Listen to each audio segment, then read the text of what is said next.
ونتوكل عليه ونشهد أن لا إله إلا الله وحده لا شريك له أزلي أبدي ظهري دائمي لا أول له ولا آخر له ونشهد أن سيدنا وسندنا ومدتنا ومعتمدنا غوثنا وغياثنا ومغيثنا وغيثنا عوننا وعياننا ومعيننا وعيننا مطلوبنا ومسحوبنا ومرهوبنا ومحبوبنا آلانا وأولانا وأبانا ومرجعنا محمدا عبده ورسوله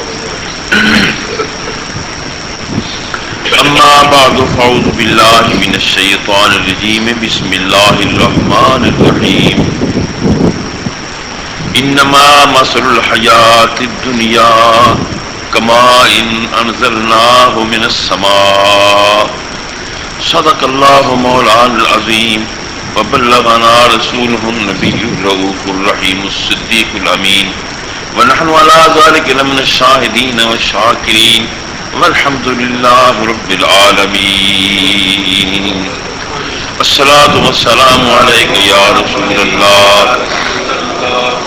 الصلاة والسلام عليك يا حبيب الله اللہ تعالی جل مجدہ کی حمد و ثنا حضور سید عالم صلی اللہ تعالی علیہ وبارک وسلم کی ذات بابرکات پر ہدیہ درود و سلام کے بعد خدا کرے ہم سب کی حاضری قبول ہو۔ آج کی اس محفل شریف کے لیے یہ آیہ مبارکہ چھوٹی سی تلاوت کی ہے جس میں میری اور آپ کی حیات کا ذکر ہے کہ میری حقیقت کیا ہے، آپ کی کیا ہے، اور زندگی ہے کیا شے۔ آج یہ ایک دو باتیں ہیں۔ خلاق کائنات نے میری آپ کی حیات کو، زندگی کو ایک مثال دے کر بیان فرمایا ہے، انما مثل الحیات الدنیا کماء انزلناہ من السماء۔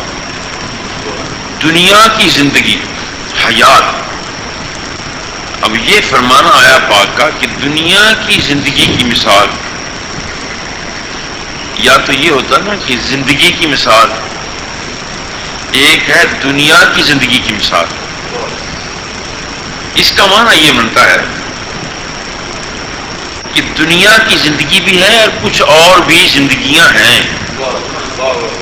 اگر کوئی اور زندگی نہ ہوتی، میری کوئی اور حیاتی نہ ہوتی، یہی ہوتی تو پھر اتنا کافی تھا۔ انما مثل الحیات، حیات کی مثال، میری زندگی کی مثال یہ ہے، مگر یہاں فرمایا جا رہا ہے دنیا کی زندگی کی مثال۔ چنانچہ زندگیاں جو میں نے آپ نے گزاری ہیں، گزار رہے ہیں، یہ 3-4 قسم کی حیات ہے۔ سب سے پہلی حیات وہ ہے جس کا ذکر قرآن مقدس نے، اور وہ کب سی حیات ہے؟ وہ لاکھوں کروڑوں اربوں خربوں سال پہلے کی حیات ہے۔ تیری بھی حیات اور میری بھی حیات، پتہ نہیں کتنے لاکھوں سال پہلے کا ذکر ہے، جب خلاق کائنات نے فرمایا تھا الستو بربکم، بتاؤ کیا میں تمہارا رب نہیں ہوں؟ یہ اب نہیں تھا، میرے پیدا ہونے کے بعد کی بات نہیں ہے، یہ پیدا ہونے سے لاکھوں سال کروڑوں سال پہلے کی بات ہے کہ کیا بتاؤ کیا میں تمہارا رب نہیں ہوں؟ کس سے پوچھا ہے؟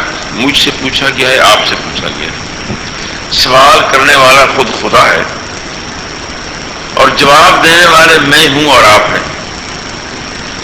اگر میرے پیدا ہونے سے پہلے کچھ ہے ہی نہیں، یہ تصور کر لیا جائے کہ جب سے میں پیدا ہوں تو بس اسی وقت سے ہے، یہ جب سے ماں کے پیٹ میں آئے ہوں تو اسی وقت سے ہے، اس سے پہلے کچھ نہیں، تو وہ یوں غلط ثابت ہوتا ہے کہ یہ اس سے پہلے کی بات ہے کہ خلاق کائنات فرماتا ہے کیا میں تمہارا رب ہوں یا نہیں ہوں؟ میں کچھ تو تھا جس سے یہ سوال کیا جا رہا ہے. اگر میں کچھ تھا ہی نہیں، میرا وجود ہی نہیں، میں ہوں ہی نہیں، تو یہ خدا کا سوال کس سے ہے؟ کسی سے تو ہے. الستو بربکم. معلوم ہوا اس وقت میں بھی تھا، آپ بھی تھے. اب میرے اور آپ کے ہونے کی یہ حیات ہے، مگر اس حیات کا پتہ نہیں کہ وہ کیسی تھی. ہے ضرور، پتہ نہیں تھی کیسی. اور پھر آپ نے جواب دیا قالوا بلا. میں نے کہا، آپ نے کہا یا اللہ ہاں تو ہمارا رب ہے. معلوم ہوا کہ میں نے جواب، میں تھا تو جواب دیا، آپ تھے تو جواب دیا. اگر میں اور آپ وہاں تھے نہیں تو یہ جواب کون دے رہا ہے؟ دوسری بات، اس حیات سے جس کا ذکر کر رہا ہوں یہ بھی پتہ چلتا ہے کہ جو لوگوں کا میرا آپ کا یہ نظریہ سا تصور سا ہے کہ کانوں سے بات سنی جاتی ہے، آنکھوں سے دیکھی جاتی ہے، یہ ہے. اگر کان نہ ہو کہتے عام کہتے یار تیری ماں کو مرے ہوئے 85 سال ہو گیا، اب تو وہاں کیا رہنے جا رہا ہے؟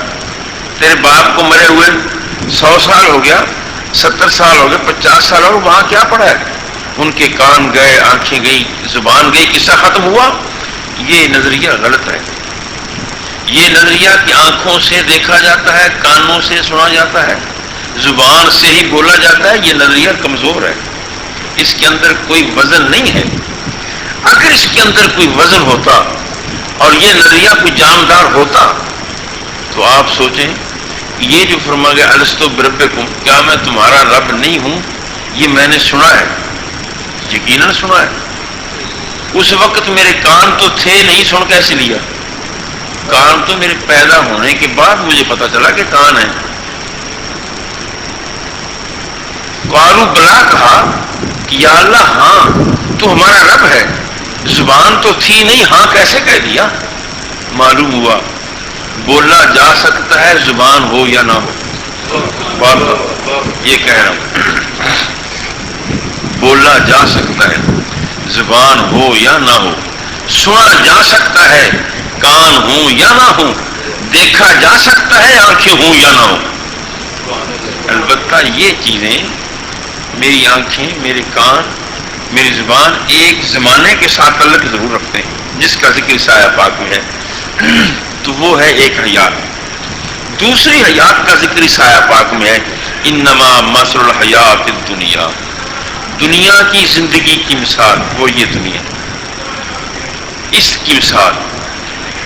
یہ زندگی میری کب سے؟ یہ ماں کے پیٹ سے، چونکہ ماں بھی میری دنیا میں ہے اور ماں کا پیٹ بھی دنیا ہے اور میرا وجود بھی وہاں دنیا ہے، اس لیے اس سے شروع ہوگی. اب مرتے دم تک یہ حیات دنیا ہے، اس کا نام یہ دوسری حیات ہے. اب ایک وقت آئے گا جیسے میری پہلی وہ حیات بدل کر یا ختم ہو کر اس میں بدل گئی، اسی طرح میری ایک تیسری حیات ہے جو یہاں سے منتقل ہو کر قبر میں چلی جائے گی. قبر کی بھی ایک حیات ہے، وہ بھی زندگی ہے. اب وہ کتنی زندگی ہے؟ قیامت آئے 10 لاکھ سال کو، وہ میری حیات ہے، وہ رہے گی. اور قرآن مقدس نے، حدیث پاک نے اس کی حیاتی کا، اس زندگی کا بڑا واضح طور پر ذکر کیا ہے. اور یہی ذکر کافی ہے کہ جب تم قبرستان جاؤ تو السلام علیکم کہو. بڑا کافی دلیل، بڑی کافی ہے کہ جب جاؤ وہ قبر 10 سال کی ہے یا 1000 سال کی ہے، سلام کہو. اگر وہاں کوئی حیاتی ہے نہیں تو سلام کہے گا ہے. معلوم ہوتا ہے کہ وہاں ایک حیات ہے جس کے مجھے ربط کرنے کا حکم دیا گیا ہے. سرکار نے فرمایا کہ جا رابطہ کر اپنی ماں کی قبر سے، جا رابطہ کر اپنے باپ کی قبر سے، بیٹے کی قبر سے، ماں کی قبر سے. کوئی رابطہ دے رہا ہو سلام کہے، دوست کی قبر سے جا سلام کہے. یہ بھی ایک حیات ہے. اور پھر ایک وقت آئے گا میری اس حیاتی کے اندر تبدیلی ہوگی، پھر میں آپ قبروں سے اٹھیں گے، وہ بھی میری ایک حیات ہے. کب اٹھیں گے یہ وہ بہتر جانتا ہے. کیفیت کیسے ہوگی یہ آپ نے پڑھا سنا کہ کچھ لوگ قبروں سے بڑی ٹھاٹھ سے اٹھیں گے، بڑے مزے سے اٹھیں گے، راحت کے ساتھ اٹھیں گے، اور کچھ لوگ پریشان ہوں گے۔ ایک کا ذکر قرآن مقدس میں کالذی یتخبط الشیطان من المس، کچھ لوگ قبر سے یوں اٹھیں گے جیسے کسی کو جن لگ گیا ہو، کبھی گرتا ہے، پڑتا ہے، چیختا ہے، اٹھتا ہے، پھر گر جاتا ہے، اٹھتا ہے، پھر گر جاتا ہے۔ اس کی تشریح فرمائی کہ یہ کون ہے؟ حضور فرماتے ہیں یہ لوگ سود خوار ہوں گے، یہ سود خوار ہوں گے۔ کچھ لوگ فرشتوں کے جلوہ میں اٹھیں گے، فرشتوں کی قیادت میں قائد وہ ہوں گے، فرشتے ان کے ساتھ ہوں گے۔ یہ کون لوگ ہیں؟ جو صاحب استقامت ہوں گے، جنہوں نے دنیا میں دین پر استقامت کی۔ ایک وہ دنیا بھی ہے، حیات ہے میری۔ اس کے بعد ایک اور چوتھا یا پانچواں مرحلہ آئے گا جو میرا اور آپ کا ایمان ہے، وہ حیات ابدی اسے کہتے ہیں۔ حیات ابدی ہے، ہمیشہ ہمیشہ کے لیے۔ اب اس کے بعد کوئی تبدیلی نہیں ہوگی۔ جیسے شروع سے تبدیلی آئی، ماں کے پیٹ میں تبدیلی آئی، باہر آنے پر تبدیلی آئی، مرنے کے بعد تبدیلی آئی، قبر میں تبدیلی آئی، قبر سے اٹھنے کے بعد تبدیلی آئی، اس کے بعد اب آخری جو تبدیلی ہوگی وہ جنت میں جانا ہوگا۔ اب وہ حیات ابدی ہے۔ جہنمی جہنم میں ہے، جنتی جنت میں ہے۔ اب یہ اس کے بعد کوئی تبدیلی نہیں ہوگی۔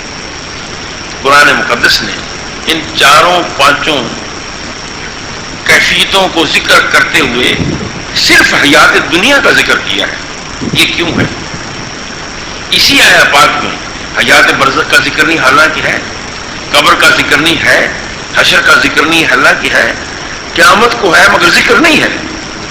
محسوس یوں ہوتا ہے کہ خلاق کائنات مجھے اور آپ کو یہ سکھانا، بتانا، پڑھانا چاہتا ہے کہ تیری ساری زندگیاں اس کے بعد کی وہ تیری اسی زندگی کے گرد گھومیں گی۔ اگر تیری زندگی یہ اچھی ہے تو تیری قبر کی زندگی بھی اچھی ہے، تیری حشر کی زندگی بھی اچھی ہے، آخرت کی زندگی بھی اچھی ہے۔ اگر یہ زندگی تیری خراب ہے، جس زندگی میں میں اور آپ اب بیٹھے ہیں، اگر اس میں خرابی ہے تو مجھے یقین کر لینا چاہیے کہ میری قبر کی زندگی، برزخ کی زندگی خراب، قبر کی زندگی خراب، حشر کی زندگی خراب۔ لہذا اس زندگی پر مجھے آپ کو سوچنا چاہیے کہ وہ کیسے گزارے۔ فرمایا انما مثل الحیات الدنیا